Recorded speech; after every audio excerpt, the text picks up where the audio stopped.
Lo que sucede es que ahí quizás, no sé si esa pregunta sea adecuada, porque primero en que no debería haber un señalamiento cuando trates a otra persona. O sea, a los Claro, indígenas no le dice, oye indígena, oye, oye cholo, oye montubio, oye mestizo, voltea a mirarme. Tú no dices ese tipo de cosas, claro. ¿no? Yo me enuncio de la negritud, ¿no? Entonces, mi consigna de la negritud tiene, claro, que me reconozco también con la mirada afrodescendiente, pero desde la negritud es el tema eh, de mi postura desde donde me ubico, es mi espacio de anunciación político además, Claro, ¿no? Creo que es importante señalar eso porque es que tú no andas por la calle marcándole a la gente, o sea, tú me llamas Juana, ¿no? Porque ese es tu nombre, pero imagínate que como yo me relacione con la gente sea como la veo, es cruel primero eso, ¿no? Porque claro.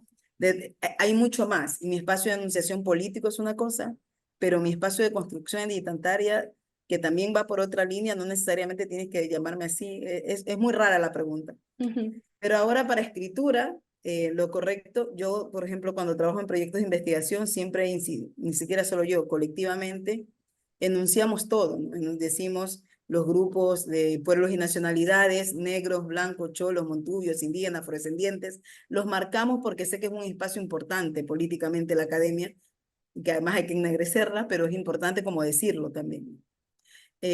Por eso me parece como extraña, me parecía la pregunta, porque si yo te digo qué es lo políticamente correcto ahí para enunciar, claro que muchas compañeras te van a decir que sí, afrodescendiente, para mí creo que no lo engloba todo.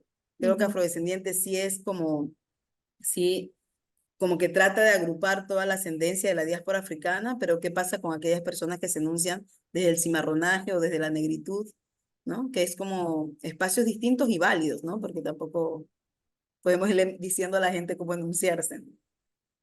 Sí, muy cierto y muchas gracias también por esa aclaración. Como medio de comunicación, por las palabras más pequeñas se arma todo un como drama muy gigante, especialmente Genera en la estos provocación. términos. Sí, exactamente. Y es interesante también poder entender esta perspectiva de cómo los conceptos que a veces se utilizan y son los más reconocidos, igual están siendo excluyentes. Y aquí volvemos otra vez a esta perspectiva de la exclusión. Como parte del colectivo de mujeres de asfalto, de la comunidad afrodescendiente, ¿cómo percibes el racismo aquí en el Ecuador? ¿Ha mejorado? ¿Ha empeorado? Es que mira, la cuestión es que Ecuador, primero que nunca reconoce el racismo como tal, ¿no? Nosotras, hay un artículo bastante interesante que dice que cuando se habla de racismo estructural, es una forma de no mencionar a aquellos que están haciendo o que están cometiendo el delito y la acción del racismo, ¿no? La Qué acción de interesante. ser unas personas racistas. Pero sí yo creo que sí hay que mencionar el racismo estructural sin olvidar que ese racismo estructural se nutre de las acciones que también como de forma individual o como colectivo de personas actuamos en medio de todo, ¿no? Y hay otra premisa que mucha gente dice que todos somos racistas en algún momento de la historia. Pero la idea es que tampoco en esa romantización de aceptación del racismo vamos a ir justificando, no, es que mira, es que el racismo como tal es una cosa inherente al ser humano, porque no es así, ¿no? El racismo desgraciadamente entra dentro de los contextos sociales como la imposición de la supremacía sobre otras personas. Y esas otras personas eran pueblos originarios, personas negras, personas indígenas. El racismo no es entre blancos, ¿no? El racismo es tiene que ver mucho el tema de clase y el tema de raza. Indudablemente es una supremacía de poder sobre otras personas. Entonces, desgraciadamente te digo, con tantas profundas brechas de desigualdad en el caso de Ecuador, el racismo no es algo que ha tenido una lucha institucionalizada. ¿No? No es que hay una lucha para vencer el racismo en Ecuador. El racismo en Ecuador ha tenido un proceso de intentar erradicarlo desde los procesos colectivos y sociales, pero no una política de Estado, ¿no? Eh, que sí, que hubieron gobiernos que tuvieron estrategias de inclusión política, social, de visibilidad y representación, válido, pero también asimismo hemos tenido un borramiento histórico a través de las institucionalidades estatales. Ujú. los últimos gobiernos, bueno, quizás no puedo analizar el de Noboa, pero a breves rasgos, la representación del pueblo afrodescendiente dentro de las instituciones públicas cada vez es menos. Entonces, cuando ves a la ministra de la Mujer, que es el tema que como nos atañe a nosotras un poquito más por el tipo de trabajo que hacemos, ves un ministerio extremadamente blanqueado, extremadamente claseado, no ves a mujeres negras en representación de que en el Ecuador se está haciendo algo como una acción para erradicar el racismo, no, por parte del Estado como tal. Pero sí hay un trabajo en diversas organizaciones y colectivas que se está haciendo. Pero también hay que señalar que el combate a la lucha del racismo es reconocer también la problemática. Y si no nos reconocemos como un Estado racista, con acciones que interpelen, pero más acciones que marquen como el producto de trabajo, ¿no? Como con un plan de gobierno, con presupuesto, porque tampoco sirve de mucho en que me hagas un megaplan todo lúdico, hermoso, con dibujitos y todo, En un centavo. pero que no tengas presupuesto para trabajarlo en las comunidades más complejas. Sí, bueno, primero que el decenio, una de las cosas que marcaba mucho era el tema de la reparación. Y la reparación histórica, como cuando hablamos de reparación, hablamos de que reparas porque además esos actos no se van a volver a repetir, ¿no? O sea, la palabra reparación trae más acciones de lo que indica la palabra como tal. La idea de reparar es para no repetir esos mismos actos que nos llevaron a tener este tipo de medidas o políticas. En el caso del decenio, es verdad, el decenio inicia con gran algarabía, con alegría para muchas comunidades a nivel internacional, o sea, la comunidad internacional se volcó, pero ahí se volcó a hacer un llamado a los estados y a tomar acción. En el caso de Ecuador, el gobierno de Rafael Correa, antes dice Rafael Correa, deja firmando un gran evento que además sentó sobre la mesa a todas las organizaciones grandes, pequeñas, populares, ONGs que trabajaban temas sobre el pueblo negro y el pueblo afrodescendiente para firmar este decreto y generar acuerdos y se esperaba la construcción de una institucionalidad que permita además hacer un seguimiento al Estado sobre estas inversiones, sobre los grupos poblacionales de interés de esta resolución. De ahí ya no pasó más. De ahí se volvió a insistir en tener como una secretaría técnica. Hubo, por ejemplo, no sé si ustedes saben, pero el municipio de Esmeraldas crea una unidad especial para tratar temas sobre población afrodescendiente y conectar esto con el decenio. Creo que fue de los pocos municipios del país que generaron esto a través de su municipio. Y fue interesante, creo que si no me equivoco, fue en el tiempo de Lenín Lara como alcalde. De ahí ya no pasó más nada. De ahí ya no pasó más nada a nivel nacional. Más bien lo que hubo ahí fue un detrimento de la institucionalidad o del aparecimiento de la institucionalidad en territorios negros. En el caso de Esmeraldas, por ejemplo, y eso es algo que hemos venido insistiendo como institución, como colectivo, pero también a nivel personal. Esmeraldas, que es una provincia que se nutre de su memoria colectiva y sobre todo de la memoria negra a través del arte y las expresiones artísticas, en Esmeraldas cerraron el Ministerio de Cultura. No. Es incomprensible, ¿no? O sea, cerraron el Ministerio de Cultura. En Esmeraldas, además que te cierran el Ministerio de Cultura, subdividen la provincia, su ubicación geográfica, la vuelven a dividir y parte de la administración zonal las mandan a Ibarra. Cuando Esmeraldas debería tener, exacto, sí, es incomprensible. Entonces hubo todo lo que empezó a pasar con Esmeraldas, que debía haber sido un ejercicio de reparación, inversión en políticas públicas y el argumento del decenio, atraer a la cooperación internacional para que esos financiamientos se quedaran en territorios negros como Esmeraldas, Guayaquil, Quito, que además tiene zonas específicas de territorios que tú puedes hacer una geografía de la negritud a nivel nacional y ubicar en estos mapas dónde están las comunidades negras y cómo se está desarrollando, cómo es su crecimiento, si existe. Pero hay un traslado, por ejemplo, ahorita en la actualidad estamos viviendo una migración, un desarraigo más que una migración, porque es un desarraigo por la cuestión de la violencia.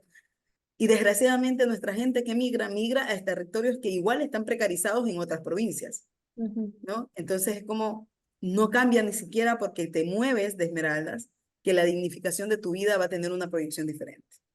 Entonces, desgraciadamente no ha habido avances. Nos encontramos cerrando este decenio. Yo tengo la esperanza de cuando vaya a ver la sesión de Naciones Unidas, se diga que se va a ampliar de 10 años a 100 años, como hicieron con los pueblos indígenas, y que existe un llamado de atención, porque aquí la cuestión es que dejaron demasiado el libre albedrío para que los estados hagan. Creo que sí debería haber alguna figura jurídica, tiene que existir, para que exista una presión de Naciones Unidas hacia los estados, y mucho más que ahora Ecuador forma parte del Consejo de Seguridad, porque además cuando se emiten estas políticas de seguridad, los cuerpos que somos además afectados con la etiqueta de sospechosos, somos los cuerpos racializados y sobre todo los cuerpos negros, ¿no? Porque somos cuerpos negros identificados como sospechosos, paramilitares, además no somos los cuerpos a los que se les brinda seguridad, son los cuerpos de los que te cuidas la inseguridad. Sí, mira, lo que pasa aquí es que hay algo que es importante. La extracción Esmeraldas ha sido siempre como un territorio que desde el pueblo, ¿no? Desde quienes habitamos la provincia de Esmeraldas, o desde mis ancestros, desde mucha gente más atrás, Esmeraldas ha sido como un ícono de las libertades. O sea, la gesta libertaria de Ecuador no fue en Quito, fue en Esmeraldas, en el cantón Río Verde. Y desgraciadamente ni siquiera eso se reconoce a nivel de historia.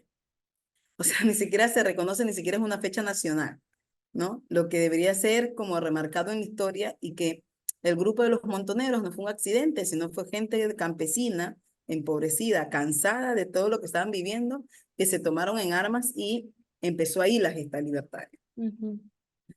Y tú dices, ay, bueno, pero ¿por qué citar esto? Es porque se repite constantemente la historia de un borramiento histórico con la provincia de Esmeraldas y con lo que se ha hecho desde Esmeraldas para Ecuador. Y que la volteada es que cuando nos miran, voltean a ver un territorio donde sus seres humanos son descartables. O sea, cruelmente es esa percepción. La cita que hace el relator de Naciones Unidas, que no la hizo el del decenio, también la hizo el relator que vino para temas de la pobreza, el relator que vino para el tema de las desigualdades, todos los relatores concluyen en lo mismo, en que se necesita inversión pública y presencia del Estado. No es coincidencia que los países de Latinoamérica que están con más alto conflicto, y tú ves sus comunidades, cuáles son las comunidades en conflicto, en qué condiciones están y cómo está la representación del Estado en esos territorios, son los más críticos. Porque hay ausencia estatal, porque no hay inversión pública, porque la dimensión del extractivismo con la cultura del falso desarrollo se perpetúa. Esmeraldas tiene una refinería que sostiene a todo el país, pero el país no sostiene Esmeraldas. Entonces ahí te encuentras con una contradicción, porque toda la gente que habita Esmeralda es un cuerpo sacrificado para el cáncer, ¿no? Se continúa sacando el petróleo nos contaminó hasta nuestro mar y no una vez, ¿no? El derramamiento de petróleo ha habido como 4 o 5 veces. Y tenemos claro que es mentira, no es que el agua se limpia su propia agua, eso es falso. Continuamos teniendo ahora un mar donde nos bañábamos todos los fines de semana, o cuando queríamos, porque vivimos a 5 minutos del mar, etcétera, y estamos cerca, con unas playas contaminadas. Entonces no tenemos como una respuesta y algo que garantice que este territorio se va a reparar. Y solamente para no deslindar como la respuesta de la pregunta que hiciste con los ejemplos que puse, es importante recordar que cuando estamos hablando sobre la afectación que tiene Esmeraldas y que tiene además la población con todo el tema de la falta de políticas públicas, la insistencia en reconocer dentro del umbral de pobreza quienes están, ¿no? Que además que son cuerpos empobrecidos, que son sectores precarizados, que la mayoría son sostenidos por mujeres y adolescentes que están maternando de forma obligatoria porque parieron o porque les toca, porque se quedan al cuidado de sus familias. Entonces, que esa cadena de pobreza en la que están, en esas condiciones de desigualdad, empiezan a permear lo poco que puede haber de un sistema de cuidado que debería ser un poco digno para quienes habitamos. O sea, no va a haber opciones. Sí, mira, realmente el término del racismo ambiental es un término que nosotros realizamos con un grupo de investigación de un proyecto que se llama Reclama. Justamente visitamos a toda la provincia de Esmeraldas y sus 7 cantones, y en todos los cantones de Esmeraldas existen proyectos extractivistas que la gran exposición de cuerpos son cuerpos de mujeres y de niñas. Entonces, el término del racismo ambiental, que además es un término no tan nuevo, porque ya tiene como más de 30 años, pero se replanteaba mucho el